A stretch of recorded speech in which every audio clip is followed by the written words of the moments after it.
Welcome to After Dark at the Fixed Ops Roundtable, featuring Cara Delane and Ted Ings. This episode is brought to you by BG Products, partners beyond products. And now for your hosts, Ted Ings and Cara Delane. Good evening, everyone, and welcome to the Fixed Ops Roundtable After Dark. And I'm excited for tonight, Ted. I am as well, Cara. And no more cowboy hats tonight. And we're on to, and we're working our way towards the next event. So we have some exciting featured guests tonight. Ken Mauldin is here from Purdy Group. We'll be introducing him. Jeff Daniel, great friend of the Fixed Ops Roundtable. Maple Hill Automotive Group is here with us. And Shon Kingrey from Kaiser Automotive up in Wisconsin. So, Cara, I'm excited, and we're live, right? We are live on Facebook, LinkedIn, and YouTube. So hopefully everybody watching is sharing the video and commenting down below for our guests. And Cara, are you going to bring the comments in? Is that how it works? I will. So hopefully there's a lot of them. All right, cool. And, the Wild West just happened just 2 weeks ago, and it's on YouTube now, everybody. You can see the entire broadcast is on there. And Sean Butler, good evening to you as well at Bristol Honda. And, Cara, we have another event. Someone made the comment to me, they saw it announced over the weekend that it's still a ways away, but the registration is open, Cara. The registration is open. And I always say, Ted, that every event leading up to it, it seems like it's so far away. And then next thing I know, it's right around the corner. So I'm excited. I know there's going to be some cool content coming everybody's way for our Back to the 80s Fixed Ops Roundtable happening this May. Wow. And that is going to be Cara, that's another 4-day event, it looks like, on there. I know, Ted. Are we crazy or what? We're going for our second 4-day virtual event, but I'm excited. Maybe I am. May 15th, 16th, 17th, and 18th, middle of May, 9 a.m. to 4:30 Eastern Time, all 4 days. And, you're probably too young to remember, but that was a "be kind and please rewind." That was a very famous phrase. In fact, I'll ask our audience and the panelists if you can remember the company that had that phrase, "be kind and please rewind." I'm curious if anybody knows that. Mitch Wood, you might know that. Blockbuster. Yeah. Blockbuster video. That yellow sticker is forever ingrained in my head. Yeah, remember the sticker? Of course. Mm-hmm. Boy, and Sean, how things have changed. I don't even get DVDs. The late fees are what's still ingrained in my head. Yeah, right? Late fees, yep. And tonight's show, by the way, is exclusively sponsored by BG Products, Partners Beyond Products, and we're so grateful to them for all they do for our industry. So, Cara, the folks who are here tonight on the panel, we're on a panel at the Wild West, and it was about effective communication in the service lane. And Mark, good evening. Mark Miggins, good evening to you. And Cara, it erupted from just communication to technology on the service lane. Wow. So, Jeff Daniel, kind of take us through that. Some of the things that we discussed, and we'll kind of see what we can re-put it back together here from this panel. Well, we discussed we were kicking off our kiosk just before the last event, and as an addition to, it is not a replacement of an advisor. That's what everybody gets this thing. Oh, you're gonna put these in, and the advisors are going away. All it is a tool to make the advisor's job easier. In a nutshell, the customers get to walk over, do their thing in a private environment, check in, take their keys away. If they don't want to talk to an advisor, they don't have to. You can text them, you can video them the work that needs to be done. They may never pick up the phone. Time is the only thing we sell in our business. And it's a time saver when it's working on the drive the way it's designed. Yep. And you had just had them installed when we did that panel. And we'll talk about that, because one of the things that came up was there was a function on there for communicating in Spanish as well. I'm going to talk to Ken about that in a moment. Sean, I think we even asked you up in Madison, Wisconsin, if you've got some Spanish-speaking clientele, and you told us you do. We do. And, I'll tell you, again, I apologize for the backdrop. This is friendly Green Bay, Wisconsin today in the hotel room. But I got to tell you, is Madison being a college town with the University of Wisconsin there, it's heavy Spanish speaking. Shockingly, it's very diverse. a lot of Spanish speaking people there. And again, we'll get to the kiosk because as everybody knows, and I don't want to get ahead of the show, is I went to NADA, great event for the most part, except for the outcome, a little COVID outbreak that some of us had, but we'll leave that alone. But you know what, guys, I want to tell you, Shon, that's why we have virtual events. That's exactly why we have virtual events. I'll tell you what. And for those that don't know, Ted and I talk a lot offline, and I was bragging I didn't get it. I saw Owen there. Hi, Owen. I didn't get it. Well, last Thursday I got the rude awakening finally. But anyway, that all being said, I was at NADA last year in Las Vegas, and there was a certain DMS system that you couldn't get to be very honest with you. Everybody was looking at it. And I got to tell you guys, and that's where I finally met Kara for the first time, was at NADA this year, and GoMoto got a ton of attention. I'm going to tell you, those getting there, I had 2 separate appointments set up, and they were so busy you couldn't get there, which was fine with me. It all worked, but I got to tell you, it was they have a ton of traction. We could talk about they don't call in sick and they're always there, but I'll go on and I'll talk about what I saw and what I experienced when I was there later on tonight, obviously. And Shon, you're feeling fine now. Looks. I'm great. I'm back. I drove. I had a meeting in Madison this morning. Drove up to Green Bay today, and I'm here. All right, very good. Shon Butler, Kara, says he's working on his mullet. And Kara, that was a very popular. For men, very popular back in the late 80s, that mullet. I'm waiting for you to grow yours out, Ted. You know what? We have the time to do that now for this event. Ted needs the mullet. So everybody comment down below to start this petition that Ted needs a mullet by May. Hey, Ted, I have a mullet wig you can borrow if you need it. We had an 80s party about a year ago, and I still have the wig. Ken, did you have a mullet back in the 80s? Oh, yes, absolutely. Oh, no. I had a mullet, and I drove an IROC Z, brother. I had it all going. There you go, Kara, the IROC Z. Yeah. Yep. My dad still has his, Ken. Does he really? I'm actually looking for one. Well, I don't think he'll sell it, actually. Yeah, they're hard to find right now. So, Ken, the conversation gravitated over to you, and there was a lot of nuances on the kiosk I want to get into, but talk to us a little bit about that, because you've had some experience now for some time at Purdy Group, and maybe start off, give us the lay of the land, tell us where your dealerships are located and how this all came about. Well, we actually have 3 Toyota stores here in Texas. I've got one in Dallas, one in Bryan College Station, and one in Huntsville. Purdy Group is actually owned out of Costa Rica. So we actually have about 25 dealerships in Costa Rica. We are the Toyota distributor, the Lexus distributor, Ford, Volkswagen, and Subaru distributor, all in Costa Rica. So they have now moved over to the U.S. We have 3 Toyota stores here, and our kiosk experience went back about 2 years ago, actually right about the time COVID actually started. And we were trying to think of different ways to do business, different thinking outside the box. What do our customers want?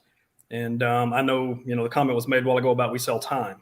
Time is that's key right now. Time is of essence. And that's the most expensive things we have because you can't get it back. So that's where our journey started with the kiosk at that time. And it has evolved into, it's part of our daily business now. As I said before, all of my stores check in the neighborhood of 80 to 85% of their customers every day go through the kiosk. So it's become a relevant part of our business now. Go back to that, because I'm not sure everybody heard that. Say it again. What percentage of your business do you check in through the kiosk? 80 to 85% of our customers go through the kiosk.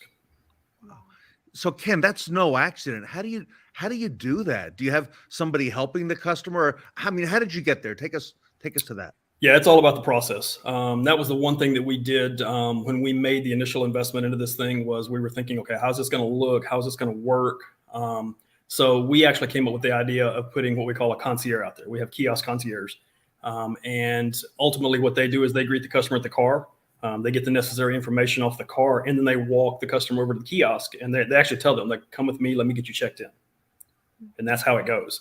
The only time they don't check in is if they specifically ask, I want to talk to an advisor, or, sometimes if it's a brand new car, never been there, we don't want to punch in a 17-digit VIN. So they will go to an advisor at that point to get it started. But we're working on a process now to even be able to capture those through the kiosk. And Toyota, these are not small stores. I'm sure you got a lot of action, a lot of volume going on there. Yeah, the store in Dallas probably does 125 to 150 cars a day across the drive. Same with Bryan College Station. Wow. And you've been doing this for a while. So if the customer is back now, second, third, fourth time, which they are, is the concierge still as involved, or does the customer now, what's happened with this repetition as time's gone on? We've actually got, we were just talking about this the other day again. We have a few of them now that are actually doing it on their own. They understand the process. They know what the expectations are. So we actually have customers now that will get out of their car. They'll go to the kiosk. They'll start the process themselves. And that was our goal. Our goal was to hopefully, after the customer's been there 2 or 3 times and understand what's going on, to be able to do it on their own. And I really, to be honest with you, I envision the service drive later on down the road. We've already had this conversation, and I've already been kind of pushing the higher ups about having more kiosks. We've even gone so far as to talk about having the kiosk, once we could really get it dialed in to where it could print and do that kind of thing, that actually be the advisor's computer. The advisor stand out on the service drive, check them in through the kiosk that way. And did you replace any advisors, or have any of them replaced? No, you can't do that. Like you said a while ago, it's really a check-in tool. It is very, very, very customer friendly when it comes to managing their time. Because again, at the end of the day, that's what customers are all about. They really don't. They have gotten to the point where they don't want to talk to people anymore. They will trust a computer before they'll trust a person. And literally, we just finished out 2022 using Dallas, for instance. We just finished out 2022. We actually had less CPROs in 2022 than we had in 2021, but we put up about 25% or about 20% more business off of less CPROs. And I probably would attribute at least half of that to the kiosk because of the fact that it presents every single time the customer comes in. Shon, that's always been the big concern, all right? Human beings, we don't present everything every time, because if we've heard 1 or 2 or 3 no's during the course of the day, it's human nature. Maybe I'm not going to present it to that 4th customer. But Shon, it sounds like the kiosk, and I'll come back to Ken. Shon, it sounds like the kiosk could help us with that consistency, if that's the right word, Shon. What's funny, Ted, is something Ken said that stuck with me. And actually, ironically enough, I was in the same hotel when we did that, when we did the recording the first time, is he says, over 50 or 60, whatever his number was, pick something bigger than the 0, if you will. Pick something more than they came in for. And that's been my selling point the whole time.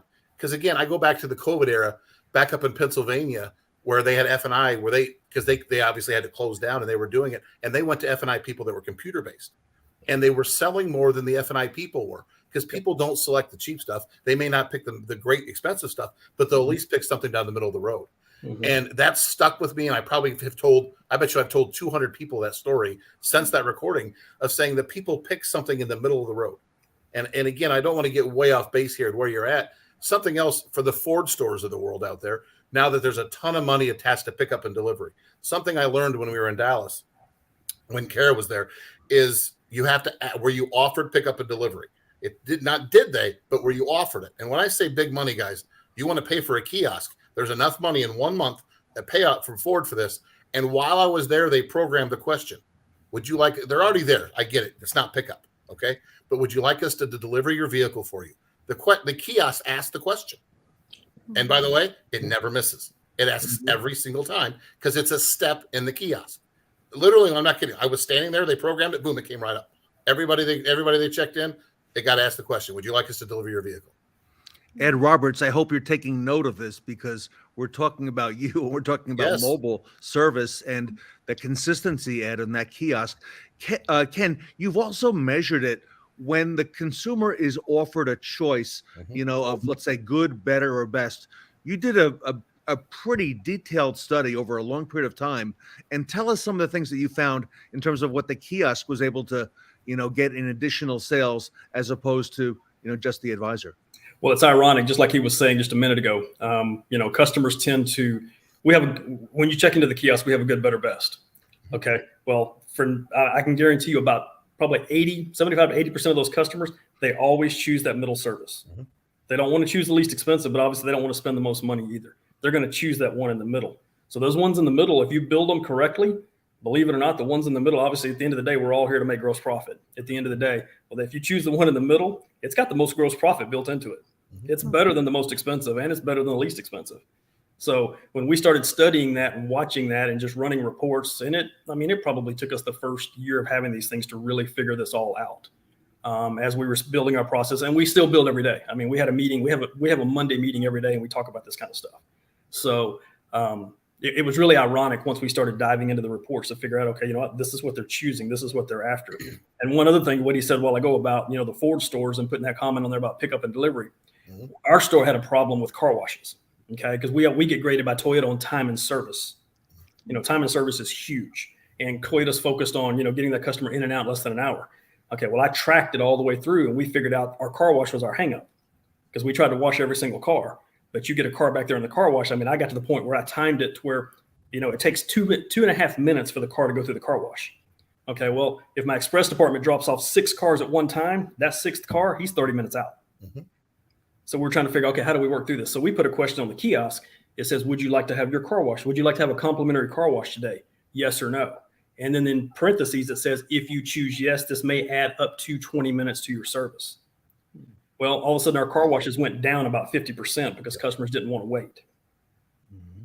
So they were getting to choose. So it didn't become a problem when we didn't wash their car. Our surveys were still good, but yet it helped us out from a time standpoint with that.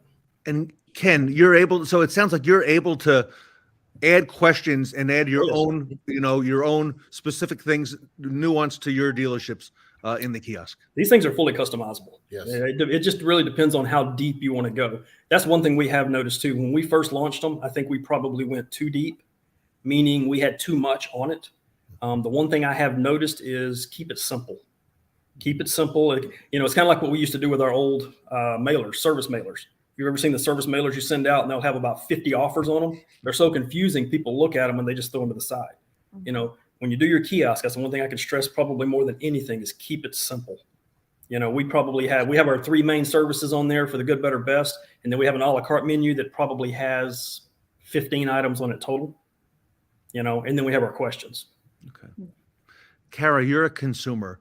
Would you use a service kiosk in a dealership?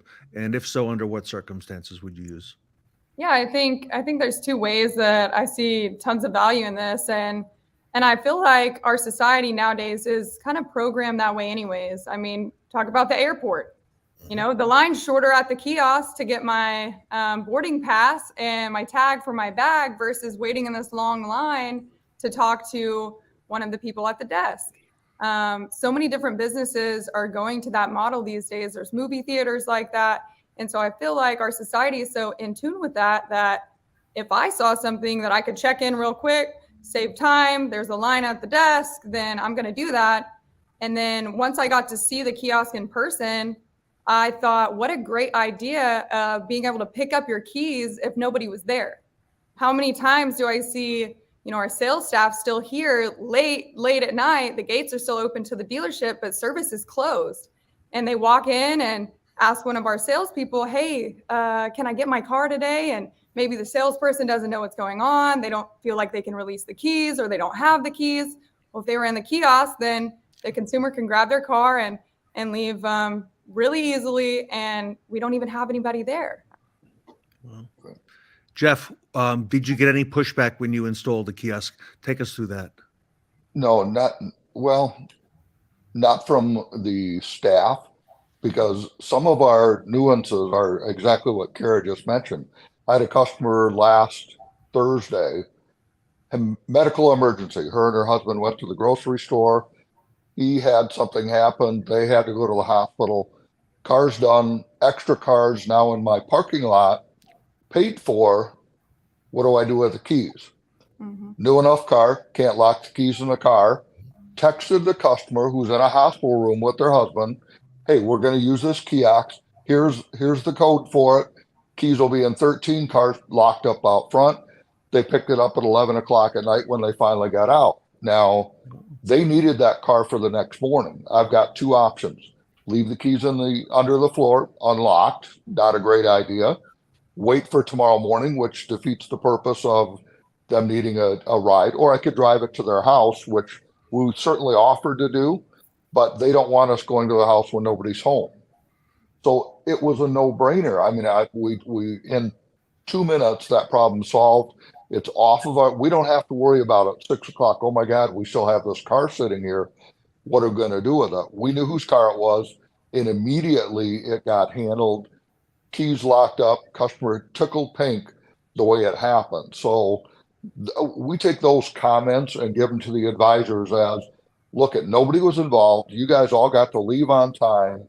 Nobody had to stick around and try and figure out what's going on with a customer, trying to reach them on the phone when they're in the ER. It was a slam dunk. So since then, it's also, we now have Spanish language added. We're now tweaking some of our op codes. We also added the car wash, yes or no. It's going to add time. So when somebody says, hey, I've only got X amount of time, choose no. Because we run 150 cars through our car wash a day. They may come in on a day like today, there's 10 of them outside. Each one takes 90 seconds. I don't care how long, that last car is going to be there for 15 minutes. And I saw my car. Yep, it's now waiting in line. So it's just a smart way to do things. You've got educated staff. If they've been there a long time, 10, 12 years, you're dealing with half of your staff on vacation half the year. Yes, I mean, true. Somebody's gone 2 weeks times 12 employees. That's 24 weeks of the year. You're short staffed. I'm pretty sure that kiosk doesn't take a vacation unless the power goes out. Correct. Ken, I want to ask you about the Spanish language. I was thinking, Jay is asking this question here. It's the second one on the cleanliness question. If so, has the client saying no to a car wash hurt that question? I was thinking the same thing. Well, a quick shout out to Jay Emery. That's a great friend of mine. We worked together many, many years ago. So good to hear from you, Jay. And actually, the cleanliness question is actually not on the survey for Toyota anymore. So they have taken that. Yeah, they have taken that portion of it off. They really shortened our survey about 2 to 3 years ago. And believe it or not, now we're down to the point now to where we probably only wash about 25% of our cars, if that many. Wow. Okay. Because it's become a time issue at our store, and that's really been the big focus, is how we can manage the time. Ken, it's a question. The timeliness is still a question on your Toyota survey, right? I don't think so. I think they've actually taken that off now. The timeliness is, yes. I'm sorry. Yeah, okay, that's right. What did that do to your surveys as far as timeliness response? It increased them. We've increased the over total. I would assume that, but yeah. Yes. Yeah, we've increased the total surveys. And Ted, if you don't mind, I actually got a text message from one of my service managers here. Does the kiosk, and Ken, this is probably, well, you both got the kiosk because I don't know the answer to this. Does it, when you're on your a la carte menu, is there any way you can put a video on what you're getting when you select something on the a la carte, like a video of an alignment, a video of a spark plug being replaced? I didn't ask that in NAD. I just got asked it right now. That's a really good question, actually. Yeah, that's a really good question. I'm not sure about that. That's actually a great idea. Like you're asking what alignment. Well, let's be honest.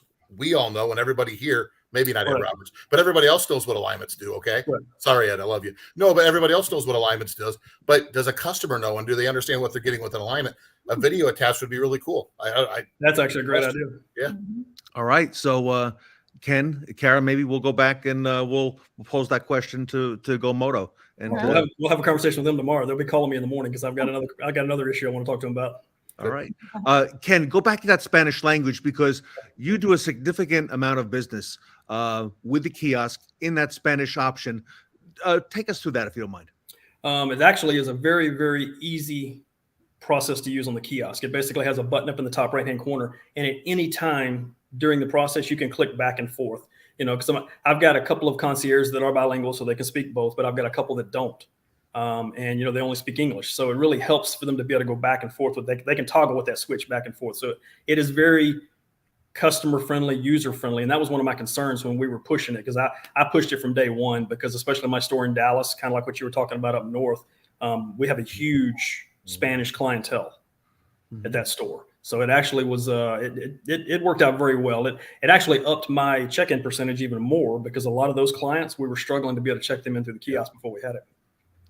And something I learned from you is on the trade evaluations. Brian Kramer was on the show a couple weeks ago talking to us about AccuTrade, which seems to be really fascinating technology. But there are a lot of dealers, I would say most, who are buying vehicles off the service drive. Yes. You mentioned how the kiosk has been a big part of that.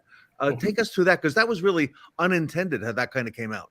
Yeah, there's a question on there that actually it words it something about equity or something like that, but we kind of dumbed that question down, because we discovered real quick, when you have a service customer on your drive, you're checking them in through the kiosk. If you start talking about a trade-in or something like that, they don't want to discuss it. They don't want to. They're just there to get their car fixed. That's it. So we dumbed it down to the point where we just ask them simply, "Would you like to know what your car's worth today?" It's a simple yes or no. And if they say yes, as soon as we hit yes on the kiosk, then that kiosk immediately sends a text message to whoever's designated in your dealership to get that, the manager, sales managers, whatever. Hey, you have a customer on the drive that's asking for a trade appraisal, and then they can actually pull the information right out of the system. And for instance, our store in Dallas, they'll pull the information right out of the system. They'll have a sheet printed already, and they go find that customer in the waiting area and introduce themselves and say, here, this is the trade appraisal. This is the value of your vehicle at this moment. Our goal is to do 10% of our check-ins every day in trade appraisals. And then out of that 10%, based on what the GMs and all that tell me, they're actually getting about 10% worth of sales off of that number. So they're like in Dallas, for instance, they're probably selling 15 to 20 cars a month off the service drive based on trade appraisals. Does that mean sales have paid for part of the kiosk too? I mean, I like that idea. Yeah. Okay, good answer. We're not live or anything. Ed or Karen can Right. They'll edit it later. It would be a very good idea for sales to pay part of that. I agree. You're making this pencil real easy, Shon. I'm telling you, really, yes, I like it. Jeff, I would imagine, at times when the drive is really busy, the kiosk would be of great benefit also, because like Kara was saying, rather than wait, have to wait for an advisor to be freed up, whether it's to drop off or to be written up or to pick up. Jeff, you got the kiosk there as an option. Absolutely. And a lot of it is setting up videos for customers to know how it works. Go on your website and put that in the process. Click here, check on this. You drive up here, there's signage, you walk up to it, 30-second video to show them how to do it. It's like going to, when you go shopping to Home Depot, you're doing a home project. The first time you go check out, you've got this grocery list of stuff and boards everywhere. And then on the fourth visit, when you're going back for the nuts, bolts, and screws that you didn't get, you want to avoid all eye contact because you don't want to look stupid. So you go right to the self-checkout line. The one time you do that is, scan it yourself, pull your hoodie up. Well, customers can walk inside out of the weather, out of the rain, out of the snow, out of the ice storm, whatever's going on, and go, this is all I have to do. Okay, give me just a minute.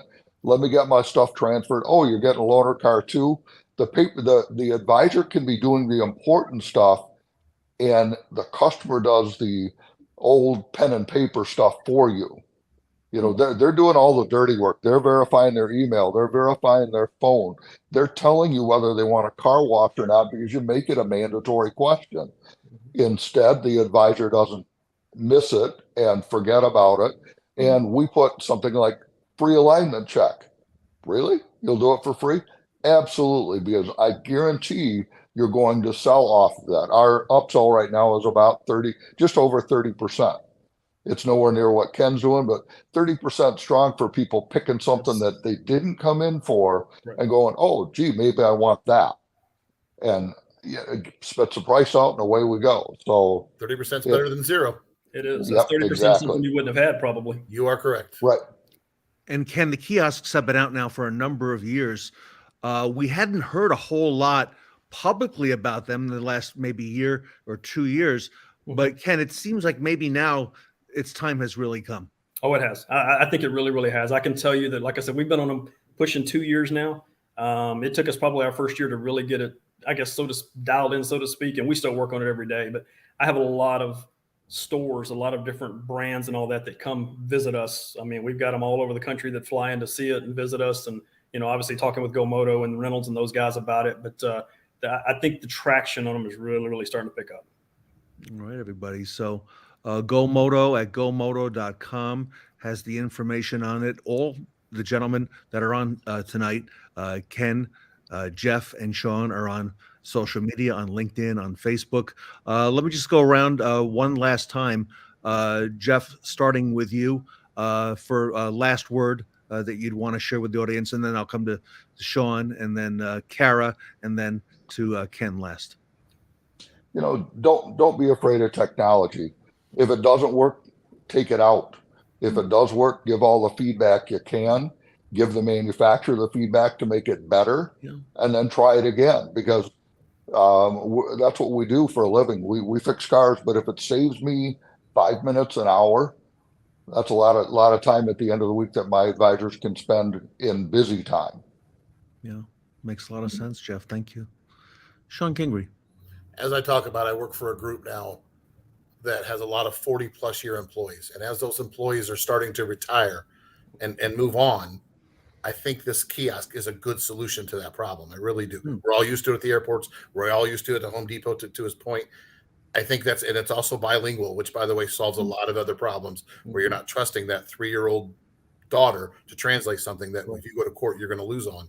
I do think it's the next source. I do. I'm a big fan of it. Everybody knows that now. Like I said, I spent a lot of time on it in NADA, so it's next. And Carrie, you got to see that GoMoto kiosk in person as well. I did. And I think, too, it's going to reduce errors that maybe our service advisors are making, which we're all human and that happens. But the bottom line is convenience is key. We may schedule our service appointment on our phone anyways. So what's the difference in checking in with some technology? It's the same thing. It's going in that direction anyways. So if you're not on board, I feel like everybody should get on board because we're all used to it and we all want it because convenience is key. And by the way, the kiosk asks every time without fail. Yes. Ken, I'll give you the very last word.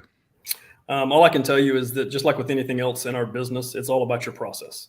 It's all about your process. If you install something like this, the customers, like I said, the customers have been very, very receptive. And the last 2 questions on our kiosk is, did it make it easier for you today? And, was it helpful? And we have 98% that score that as a yes. So, at the end of the day, it is all about, no matter what you put in what you get out of it. So it's all about your process. You gotta build your process and you got to stick with it. I got a feeling we're going to hear a whole lot more about the kiosks and GoMoto, Kara, between now and the next event. And this is probably just the beginning. So I want to thank Ken from Purdy Group, Shon Kingrey, and Jeff Daniel, regulars here on the Roundtable, okay, for everything tonight. Robert Miggs, thank you. And Tony Owens, thank you for making it. We saw that a little bit late. So everybody, thank you so much for your time. Any questions on GoMoto, you can reach out to these gentlemen. Of course, GoMoto.com as well is a Reynolds and Reynolds company. So, Kara, I think we'll leave it there. And when is that next event, Kara? It's coming up this May, Ted, May 15th, 16th, 17th, and 18th for our Back to the Future Fixed Ops Roundtable. Hopefully everybody is looking forward to that and they've got their 80s wear ready. And you can already grab your complimentary tickets at fixedopsroundtable.com. And we'll be doing some stuff with the 80s wear. Is that correct? Oh, we are. And Ted's going to have his mullet. You're not going to let us down, right, Ted? Start now, Ted. Start now. Amazon, wigs, start right t-shirts, they're all available, I promise you. Many of us already have them. Yes. I see that. Well, thank you, everybody. Thanks so much for tonight. So thank you. We appreciate you greatly. We're looking forward to Back to the 80s, and I love learning more about GoMoto tonight. So thank you all for being on with us on After Dark, and thank you for everybody commenting and watching tonight. And we look forward to seeing you on Wednesday at 8 p.m.